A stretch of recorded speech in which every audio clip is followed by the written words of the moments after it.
तो जब हम मान मंदिर के आगे जाएंगे ना, यहाँ से जाएंगे पहाड़ से चलते हुए, तो सामने मोर कुटी होगी, शायद जहाँ जाना मुश्किल होगा अभी। सीधे जाएंगे तो दानगढ़ आएगा, उसके बीच में एक विलासगढ़ है, लेकिन वहाँ पर जाने की सुविधा नहीं है। वहाँ पर भगवान झूला, रासलीला, अनेक प्रकार के हास परिहास, आनंद की प्रमोद लीलाएं करते हैं। तो उसके हम जाएंगे, मानगढ़ हो गया, विलासगढ़ हो गया। तीसरा गढ़ जो आएगा वो दानगढ़ है। दानगढ़ पे 2 मंदिर है, तो 2 पार्ट में करेंगे। जो पहला मंदिर मिलेगा हमको वो दानगढ़ दान बिहारी जी का मंदिर है। उसमें आपको ना बहुत सावधानी से दर्शन करना होगा, क्योंकि कभी कभी ना अगर आपको पता नहीं है तो आप देख रहे हो फिर भी नहीं देख रहे हो जैसे वो कलश था ना अमृत का, देख रहे हैं लेकिन पता नहीं है, समझ में नहीं आ रहा है, बताया बाद में समझ में आ रही है, हाँ वैसे ही वहाँ पर भी, अरे हाँ ऐसा ही दर्शन है कैसे? साकरी कोर की लीला में एक साकरी कोर भी जगह है, वो बहुत थोड़ा अलग रास्ते पे जाती है। 2 पर्वत मिलते हैं वहाँ पर, कृष्ण उनको रोकते हैं, रास्ता ज़्यादा है नहीं, छोटा सा रास्ता है, ऐसा है पर्वत। वहाँ से आया तो यहाँ से जा सकता नहीं है, यहाँ से जा रहा है तो वहाँ से आ सकता नहीं है, तो बराबर वहाँ जाके कृष्ण गोपियों को रोक लेते हैं डंडा लेके, ऐसा रुको यहाँ पर, हमारे रास्ते में आ रहे हो, हमारे इलाके में आके हमारे से जाकर दही दूध मक्खन बेचते हो, पैसा बनाते हो, को टैक्स देना पड़ेगा। ऐसे बहुत नोक-झोंक वहाँ पर। नोक-झोंक भी एक अजीब शब्द है। नोक-झोंक मतलब क्या? मैं आपको चिमटा निकाल रहा हूँ, मैं आप मुझे चिमटा निकाल रहे हो, फिर मैं आपको चिमटा निकाल रहा हूँ, मैं वो चिमटा, शब्द में उसको नोक-झोंक कहते हैं यहाँ की भाषा में। बहुत वाद विवाद होता है कृष्ण भगवान का। उसमें एक वाद विवाद मैं आपको बताता हूँ। जब कृष्ण कहते हैं कि मेरे विभाग से आप जा रहे हो और यहाँ से जाकर अपना माल लेके जाते हो हमारे एरिया से और बेचते हो, तो यहाँ से टैक्स देना पड़ेगा। ऊपर क्या बोलते हो?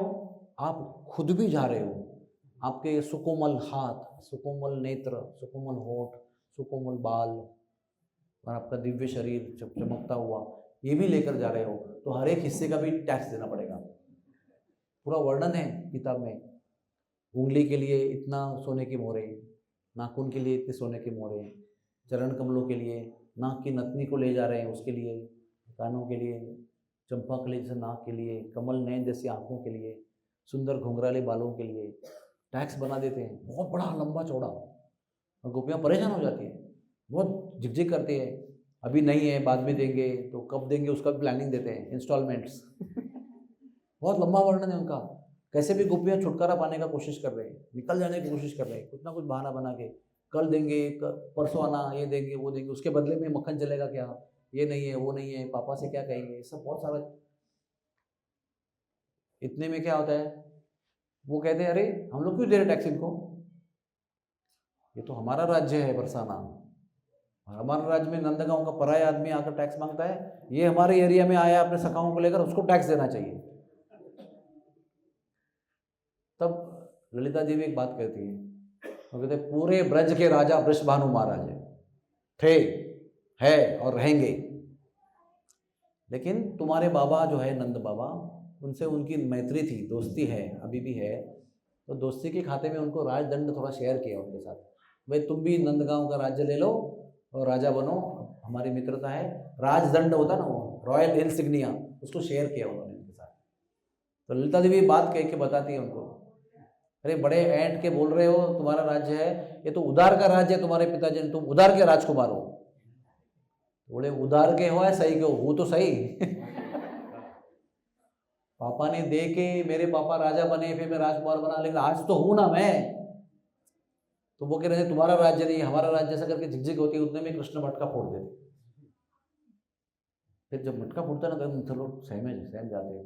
ललिता भाई और तेज होकर आते हैं, याद रखना दोबारा ऐसा करोगे तो।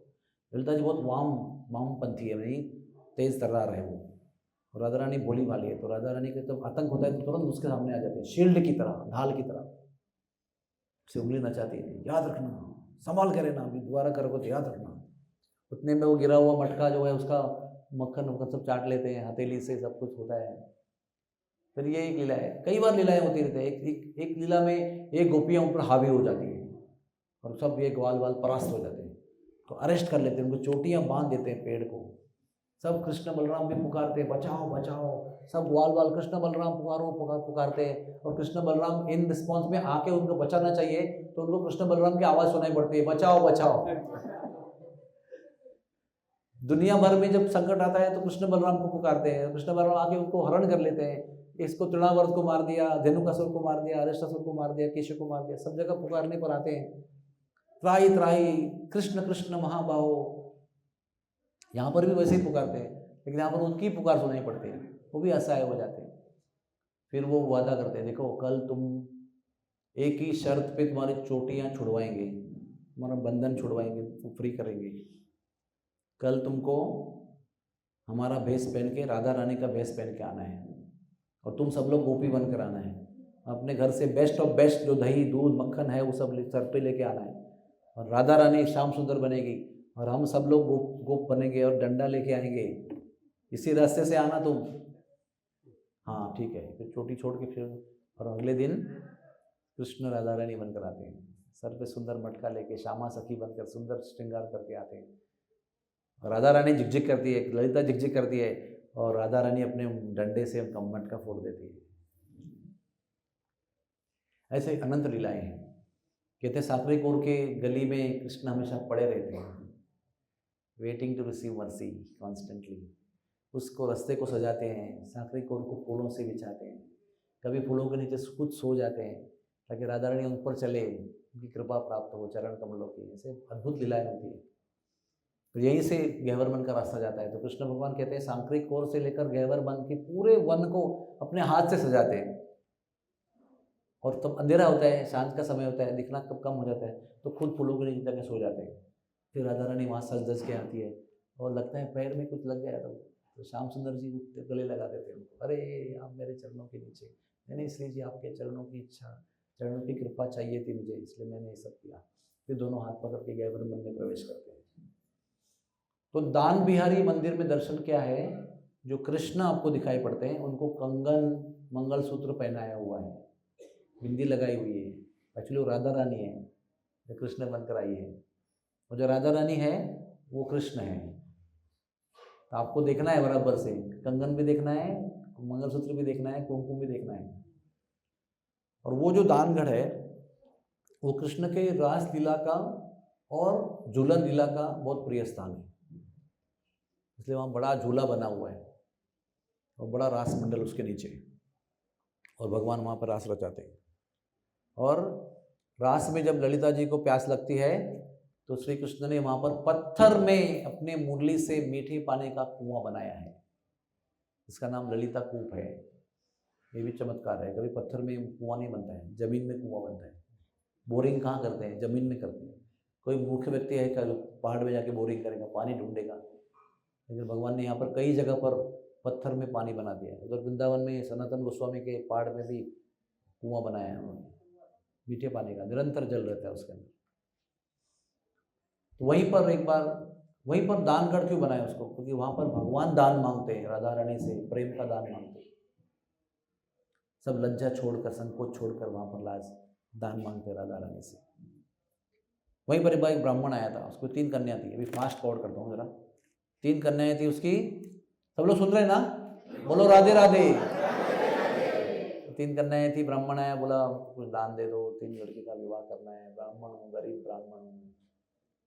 तो कृष्ण कहते हैं मैं भी तो ग्वाला हूँ, मेरे पास तो कुछ है नहीं लाला कुछ तो करो। तो कृष्ण सोच में पड़ गए, मेरे पास क्या है। तो उनके मन में विचार है, मेरे पास राधा रानी है, राधा रानी मेरी है, शी इज माई प्रॉपर्टी। बाबा को बोलते बाबा राधा रानी मेरी है, मैं आपको उसको दान दे दूँ। तो ब्राह्मण पहले रो रहा था, जोर से रोने लगा। क्यों, पहले 3 थे अब 4 हो गई। पहले 3 की विवाह करने की टेंशन था, अभी 4थे का भी विवाह करने का टेंशन है। तो फिर कृष्ण को दया आई, सखियों से कहा देखो आप सब लोग अलंकार पहन के आई हो, हम लोग तराजू लेके आना, एक तराजू में राधा रानी को बिठाना और सारे अलंकार उतार दो, दूसरे पलड़े में डालो और राधा रानी के वजन का जितना अलंकार है वो ब्राह्मण को दान दे दो। तो तराजू लाया गया, राधा रानी को बिठाया गया, सबने अपना क्या दिखा रहे हैं भगवान? भगवान गोपियों को विरक्ति सिखा रहे हैं। इतना सज धज के आए हो, उतारो उसको, दे दो, ज़्यादा आसक्त मत बनो। ऐसे उधर नौका विहार में भी किया है। नौका चल रही है, भगवान बोल रहे हैं अरे बहुत भारी हो रही है, अभी क्या किया जाए? बोले गहने उतार के डाल दो पानी में फिर बोलते वस्त्र उतार के डाल दो। तो गोपियाँ कहते हैं पहले तुम्हारे वस्त्र डालेंगे, बाद में हमारे। तो वे सब उस गहने उतारे, पलड़े में रखे, फिर भी पलड़ा ऊपर गहने वाला, राधा रानी का पलड़ा नीचे, ये सब अलंकार समाप्त हो गए। तो फिर ललिता जी ने एक तुलसी का पत्र रखा उसके, फिर पलड़ा एक बंद हो गया। तो सारे जेवर उतार के ब्राह्मण को दे दिए, ब्राह्मण ने खूब आशीर्वाद दिए। ऐसा है। तो ठाकुर जी भी यहाँ पर दान मांगने में संकोच नहीं करते हैं। तो हमें क्यों संकोच है हॉस्पिटल के लिए मांगने में? I should I feel shy? उल्टा हम लोगों को प्रोफेशनल बेगर होना चाहिए, एकदम ढंग से मांगना चाहिए। अरे दे दे बाबा दे दे, ऐसा नहीं, पूरा समझा बुझा के पूरा प्रोजेक्ट बना के देना चाहिए, ताकि लोगों को प्रेरणा होनी चाहिए, है ना? तुरंत ऐसा 2 फीट 4 फीट 50 फीट आ जाता कि नहीं? प्रोफेशनल बेगिंग टेक्नोलॉजी ये हम लोग ने यहीं से सीखा है। हमारे ठाकुर जी यहाँ पर बहुत प्रोफेशनली भीख मांगते हैं, प्रेम की भीख मांगते हैं, स्वार्थ की नहीं मांगते। हमको भी किसी को कुछ मांगना है ना, हमको मांगना जरूर चाहिए, लेकिन खुद के लिए नहीं मांगना चाहिए, सेवा के लिए मांगना चाहिए, राधा रानी के आनंद के लिए मांगना चाहिए, गुरु के लिए मांगना चाहिए। शिष्य का प्रथम कर्तव्य है, शिष्य के लिए शासन सबसे पहला यही है कि गुरु जी के लिए भिक्षा मांगे। दीक्षा में पहला काम क्या होता है? भिक्षा मांगना होता है सबसे पहले। You have to learn to beg. सारा अहंकार छोड़ के मैं ये हूँ, फलाना हूँ, ढिकरा हूँ, कुछ नहीं। गुरु के लिए भिक्षा मांगनी होती है। दुकान में जाके कभी कभी ठेले में भी फल वाले के पास भी भिक्षा मांगते हैं। डॉक्टर एमडी बोले मेरी दीक्षा हुई है आज, में दान दे दो, दान दे लेते हैं। इससे क्या है? हम दान लेके अहंकार को ठुकरा रहे हैं, उससे मुक्ति पा रहे हैं। इसलिए 2 बातें ध्यान रखना, भगवान के लिए मांगने में कभी संकोच नहीं करना। अभी आप लोग खुद देंगे, लेकिन उससे ऊंची एक चीज़ है, खुद दो, दूसरों से भी मांग को भी दो, उसमें आपका भी लाभ है, क्योंकि दूसरों को भी सेवा में लगा रहे हैं आप, उनको राधा रानी के साथ जोड़ रहे हैं। तो दान मांगने की बहुत पुरानी परंपरा है, दानगढ़ से आरंभ होती है, हमारे यहाँ पर समाप्त होती है। हरे कृष्णा कृष्णा कृष्णा हरे हरे, हरे राम राम राम हरे हरे।